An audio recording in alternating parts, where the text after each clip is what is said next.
Guys, welcome back to my YouTube channel, that is Swapna's Tutorials. So ನೀವೇ ನನ್ನ ಚಾನಲ್ಗೆ subscribe ಆಗಿಲ್ಲ ಅಂದರೆ ಪ್ಲೀಸ್ ಸಬ್ಸ್ಕ್ರೈಬ್ ಆಗಿ, ವಿಡಿಯೋಸ್ನ ಲೈಕ್ ಮಾಡಿ, ಶೇರ್ ಮಾಡಿ, ಹಾಗೆ ಕಮೆಂಟ್ ಮಾಡಿ.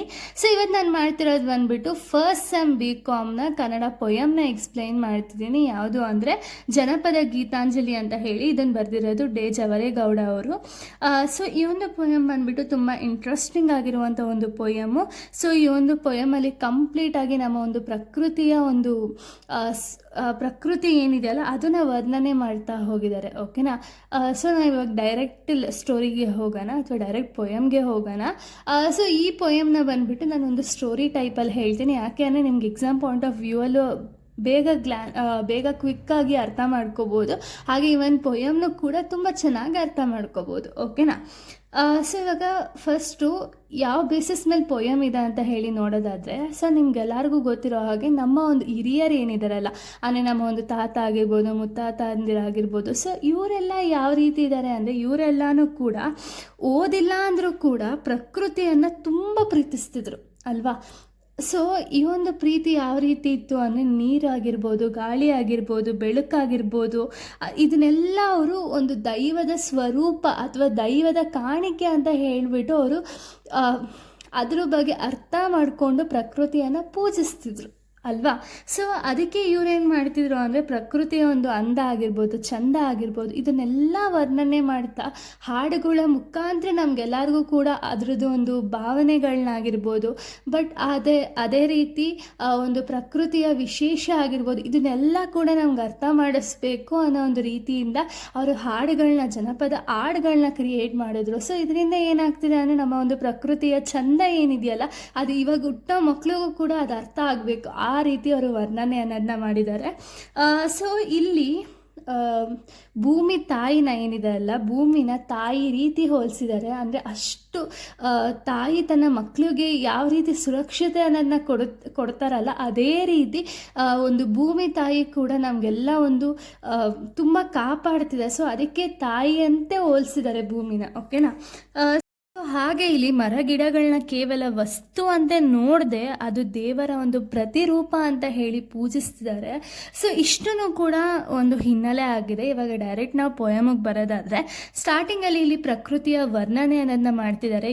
ಎಷ್ಟು ಚೆನ್ನಾಗಿದೆ ನಮ್ಮ ಒಂದು ಪ್ರಕೃತಿ ಅನ್ನೋದು ಇಲ್ಲಿ ವರ್ಣನೆ ಮಾಡ್ತಾ ಹೇಳಿದ್ದಾರೆ. ಯಾವ ರೀತಿ ಅಂದರೆ ಹಸಿರು ಬಣ್ಣದ ಗುಬ್ಬಚ್ಚಿ ಏನಿದೆಯಲ್ಲ, ಸೊ ಗುಬ್ಬಚ್ಚಿ ಬಿಸಿಲಿಗೆ, ಅಂದರೆ ಇವಾಗ ತುಂಬ ಬಿಸಿಲಿದ್ದಾಗ ಅದು ಬಾಯಿ ಬಿಡ್ಕೊಂಡು ಅದು ಹಾರಾಡ್ತಿರೋದನ್ನ ನೋಡಿದಾಗ ಪ್ರಕೃತಿಯ ಒಂದು ಸುಂದರ ದೃಶ್ಯ ಏನಿದೆಯಲ್ಲ ನಮಗೆ ಆ ಒಂದು ಗುಬ್ಬಚ್ಚಿಯಲ್ಲಿ ನಮಗೆ ಕಾಣ್ತಿದೆ ಅಂತ ಇಲ್ಲಿ ಕವಿ ಹೇಳ್ತಾ ಹೋಗಿದ್ದಾರೆ. ಅಂದರೆ ಅಷ್ಟು ಸುಂದರವಾಗಿದೆ ನಮ್ಮ ಒಂದು ಪ್ರಕೃತಿ ಅನ್ನೋದನ್ನ ಇಲ್ಲಿ ವರ್ಣನೆ ಅನ್ನೋದನ್ನ ಮಾಡ್ತಾ ಹೋಗಿದ್ದಾರೆ. ಹಾಗೆಯೇ ಒಂದು ನೆಲದ ಮೇಲೆ, ಅಂದರೆ ನಮ್ಮ ಒಂದು ಭೂಮಿ ತಾಯಿ ಏನಿದಾರಲ್ಲ ಆ ಭೂಮಿ ತಾಯಿ ಮೇಲೆ ಬೆಳೆದಿರುವಂಥ ಒಂದು ಮಾವಿನ ಮರ ಏನಿದೆಯಲ್ಲ, ಮತ್ತು ಆಕಾಶದಲ್ಲಿರೋ ಚಂದ್ರ. ಓಕೆನಾ? ಮಾವಿನ ಮರ ಮತ್ತು ಆಕಾಶದಲ್ಲಿರೋ ಚಂದ್ರ, ಇವರಿಬ್ಬರೂ ಕೂಡ ಪ್ರಕೃತಿಯ ಒಂದು ಅಂದ ಏನಿದೆಯಲ್ಲ ಅಂದನ ಇನ್ನೂ ಜಾಸ್ತಿ ಹೆಚ್ಚಿಸ್ತಿದ್ದಾರೆ ಅಂತ ಇಲ್ಲಿ ಹೇಳ್ತಾ ಹೋಗಿದ್ದಾರೆ. ಹಾಗೆ ಇಲ್ಲಿ ಹೇಳಿದ್ದಾರೆ ಏನು ಅಂದರೆ, ಈಗ ಮಳೆಗಾಲ ಬಂತು ಅಂದಿದ ತಕ್ಷಣ ಮಳೆಗಾಲದಲ್ಲಿ ಕೋಗಿಲೆ ಏನಿದೆಯಲ್ಲ, ಕೋಗಿಲೆ ಏನು ಮಾಡುತ್ತೆ ಅಂದರೆ ಅಡಿಕೆ ತೋಟಗಳ ನಡುವೆ ಹಾರಾಡ್ತಿರೋದನ್ನ ನೋಡಿದಾಗ ಒಂದು ಮನಸ್ಸಿಗೆ ತುಂಬ ಖುಷಿ ಕೊಡುತ್ತೆ. ಹಾಗೆ ಅದನ್ನು ನೋಡಲು ತುಂಬ ಚೆನ್ನಾಗಿರುತ್ತೆ ಅಂತ ಇಲ್ಲಿ ಕವಿ ಹೇಳಿದ್ದಾರೆ. ಸೊ ಹಾಗೆಯೇ ಮುಂಜಾನೆಯ ಒಂದು ಸೂರ್ಯ ಏನಿದೆಯಲ್ಲ, ಸೂರ್ಯ ಹುಟ್ಟುವಾಗ ಒಂದು ಕಾಣುವಂಥ ಒಂದು ಬಿಳಿ ಬೆಳಕೇನಿದೆಯಲ್ಲ ಆ ಬೆಳಕು, ಮತ್ತು ಹಕ್ಕಿಗಳ ಒಂದು ಚಿಲಿಪಿಲಿ ಸದ್ದು ಏನಿರುತ್ತಲ್ಲ, ಅಂದರೆ ಅದು ಓಡಾಡಬೇಕಾದ್ರೆ ಚಿಲಿಪಿಲಿ ಅಂದ್ಕೊಂಡು ಸದ್ದು ಮಾಡ್ತಿರುತ್ತಲ್ಲ ಆ ಸದ್ದು, ಈ ಎರಡನ್ನೂ ಕೇಳಿಸ್ಕೊಂಡಾಗ ಅಥವಾ ನೋಡಿದಾಗ ನಮ್ಗೆ ಯಾವ ರೀತಿ ಕಾಣಿಸುತ್ತೆ ಅಂದರೆ ತಾಯಿಯ ಮಡಿಲಲ್ಲಿ ಮಲ್ಕೊಂಡಿರ್ಬೇಕಾದ್ರೆ ಯಾವ ರೀತಿ ನಮಗೊಂದು ಶಾಂತಿ ಅನ್ನೋದು ಸಿಗುತ್ತಲ್ಲ ಅದೇ ರೀತಿ ಒಂದು ಶಾಂತಿ ಅನ್ನೋದು ನಮಗೆ ಸಿಗುತ್ತೆ ಅಂತ ಇಲ್ಲಿ ಕವಿ ಹೇಳ್ತಾ ಹೋಗಿದ್ದಾರೆ. ಈ ರೀತಿ ಒಂದು ಪ್ರಕೃತಿಯ ವರ್ಣನೆ ಅನ್ನೋದನ್ನ ಮಾಡ್ತಾ ಹೋಗಿದ್ದಾರೆ. ಗುಬ್ಬಚ್ಚಿ ಆಗಿರ್ಬೋದು ಅಥವಾ ಮಾವಿನ ಮರ ಆಗಿರ್ಬೋದು, ಚಂದ್ರ ಆಗಿರ್ಬೋದು, ಇವರಿಂದ ಒಂದು ಪ್ರಕೃತಿಯ ಸೌಂದರ್ಯ ಯಾವ ರೀತಿ ಹೆಚ್ಚಿಸ್ತಿದೆ. ಹಾಗೆ ಒಂದು ಕೋಗಿಲೆಯ ಒಂದು ಹಾರಾಡೋದಾಗಿರ್ಬೋದು, ಚಿಲಿಪಿಲಿ ಸತ್ತಾಗಿರ್ಬೋದು, ಅಥವಾ ಸೂರ್ಯನ ಒಂದು ಕಿರಣ ಆಗಿರ್ಬೋದು, ಇದರಿಂದ ಪ್ರಕೃತಿ ಯಾವ ರೀತಿ ಇನ್ನೂ ಚೆನ್ನಾಗಿ ಕಾಣಿಸ್ತಿದೆ ಅನ್ನೋದನ್ನ ಇಲ್ಲಿ ಕವಿ ಹೇಳಿದ್ದಾರೆ. ಓಕೆನಾ? ನೆಕ್ಸ್ಟ್ ಅಲ್ಲಿ ಜೀವನ ಮತ್ತು ಭಕ್ತಿಯ ಬಗ್ಗೆ ಹೇಳ್ತಾ ಹೋಗಿದ್ದಾರೆ. ಯಾವ ರೀತಿ ಅಂದರೆ ಇವಾಗ ಬಿಳಿ ಜೋಳದ ತೆನೆಗಳೇನಿದೆಯಲ್ಲ, ಅಂದರೆ ಭೂಮಿ ಮೇಲೆ ರೈತ ಎಷ್ಟು ಕಷ್ಟಪಟ್ಬಿಟ್ಟು ಬೆಳೆಗಳನ್ನ ಬೆಳೆದಿರ್ತಾರಲ್ಲ, ಸೊ ಅವ್ರಿಗೆ ಒಂದು ಬಿಳಿ ಜೋಳದ ತೆನೆಗಳನ್ನ ನೋಡಿದಾಗ ಹೊಲದಲ್ಲಿ ಅದು ಬೆಳೆದು ನಿಂತಿರೋದನ್ನ ನೋಡಿದಾಗ, ಇವಾಗ ಯಾವುದೇ ಒಂದು ತೆನೆ ಆಗಿರ್ಬೋದು, ಅದು ಬೆಳೆದು ನಿಂತಿರೋದನ್ನ ನೋಡಿದಾಗ ರೈತರಿಗೆ ಎಷ್ಟು ಸಂತೋಷ ಆಗುತ್ತೆ ಅನ್ನೋದನ್ನ ಇಲ್ಲಿ ಹೇಳಿದ್ದಾರೆ. ಹಾಗೆ ಒಂದು ಹಕ್ಕಿಗಳು ಗಿಡದ ಮೇಲೆಲ್ಲ ಕುತ್ಕೊಂಡು ಅಥವಾ ಮರದ ಮೇಲೆಲ್ಲ ಕೂತಿರೋದನ್ನ ನೋಡಿದಾಗ ಪ್ರಕೃತಿಯ ಅಂದ ಏನಿದೆಯಲ್ಲ ಅದು ಇನ್ನೂ ಹೆಚ್ಚಾಗಿದೆ. ಹಾಗೆ ಒಂದು ಭೂಮಿ ತಾಯಿಗಾಗಿರ್ಬೋದು ಅಥವಾ ಮಳೆಗಾಗಿರ್ಬೋದು ತುಂಬ ಧನ್ಯವಾದನ ಹೇಳ್ತಿದ್ದಾರೆ. ಯಾವ ರೀತಿ ಅಂದರೆ ಗಂಗಮ್ಮ ಅಂತ ಇಲ್ಲಿ ಹೇಳಿದ್ದಾರೆ. ಗಂಗಮ್ಮ ಅಂದರೆ ಏನು ಅಂದರೆ ನೀರು, ಓಕೆನಾ. ಸೊ ಇಲ್ಲಿ ನೀರಿನ ಒಂದು ಆಶೀರ್ವಾದದಿಂದ, ಅಂದರೆ ಕಂಪ್ಲೀಟಾಗಿ ನೀರು ಮಳೆ ಆಗಿರ್ಬೋದು ಅಥವಾ ನಮಗೆ ಸಾಕಾಗುವಷ್ಟು ನೀರು ಸಿಗೋದಾಗಿರ್ಬೋದು, ಇದರಿಂದ ಯಾವ ರೀತಿ ಆಗಿದೆ ಅಂದರೆ ಭೂಮಿ ತುಂಬ ಹಸಿರಾಗಿದೆ ಅಂತ ಇಲ್ಲಿ ಹೇಳ್ತಾ ಹೋಗಿದ್ದಾರೆ. ಅಂದರೆ ಭೂಮಿಗೆ ನೀರಿಲ್ಲ ಅಂದರೆ ಭೂಮಿ ಏನು ಕೂಡ ಅಲ್ಲಿ ಬೆಳೆಯೋಕ್ಕಾಗಲ್ವಲ್ಲ, ಅದೇ ರೀತಿ ಗಂಗಮ್ಮನ ಕೃಪೆಯಿಂದ ಭೂಮಿ ಕಂಪ್ಲೀಟಾಗಿ ಹಸಿರಾಗಿದೆ ಅಂತ ಇಲ್ಲಿ ಕವಿ ಹೇಳ್ತಾ ಹೋಗಿದ್ದಾರೆ. ಹಾಗೆ ಇಲ್ಲಿ ಕವಿ ಏನು ಹೇಳಿದ್ದಾರೆ ಅಂದರೆ ಜಾಲಿ ಮರದ ಹೂಗಳೇನಿದೆಯಲ್ಲ ಅದು ಬಿಸಿಲಿಗೆ, ಅಂದರೆ ಜಾಲಿ ಮರದ ಹೂಗಳು ಬಿಸಿಲಿಗೆ ಆ ಒಂದು ಹೂಗಳಿಂದ ಒಂದು ಪರಿಮಳ, ತುಂಬ ಒಳ್ಳೆಯ ವಾಸನೆ ಅಥವಾ ಪರಿಮಳ ಬರ್ತಿದೆ ಅಂತ ಇಲ್ಲಿ ಹೇಳಿದ್ದಾರೆ. ಅಂದರೆ ಇದೇನು ಅರ್ಥ ಅಂದರೆ ಒಂದು ಕಷ್ಟ ಕಾಲದಲ್ಲೂ ಕೂಡ ಒಳ್ಳೆತನ ಇರಬೇಕು ಅನ್ನೋದನ್ನ ಇಲ್ಲಿ ಸೂಚಿಸ್ತಿದ್ದಾರೆ. ಅಂದರೆ ಇವಾಗ ಎಲ್ಲರಿಗೂ ಗೊತ್ತು ಜಾಲಿ ಮರ ನೆರಳಲ್ಲ ಅಂತ ಹೇಳಿ, ಬಟ್ ಅದರಲ್ಲಿ ಬಿಡುವಂಥ ಹೂವು ಎಷ್ಟು ವಾಸನೆ ಬರ್ತಿದೆ. ಅಂದರೆ ಅಲ್ಲಿ ಇದನ್ನು ಕವಿ ಹೇಳಕ್ಕೆ ಪ್ರಯತ್ನ ಪಡ್ತಿರೋದೇನು ಅಂದರೆ ಕಷ್ಟ ಕಾಲದಲ್ಲೂ ಕೂಡ ಒಂದು ಒಳ್ಳೆತನನೇ ಎತ್ತಿ ಹಿಡಿಬೇಕು ಅನ್ನೋದನ್ನ ಇಲ್ಲಿ ಕವಿ ಹೇಳ್ತಾ ಹೋಗಿದ್ದಾರೆ, ಓಕೆನಾ.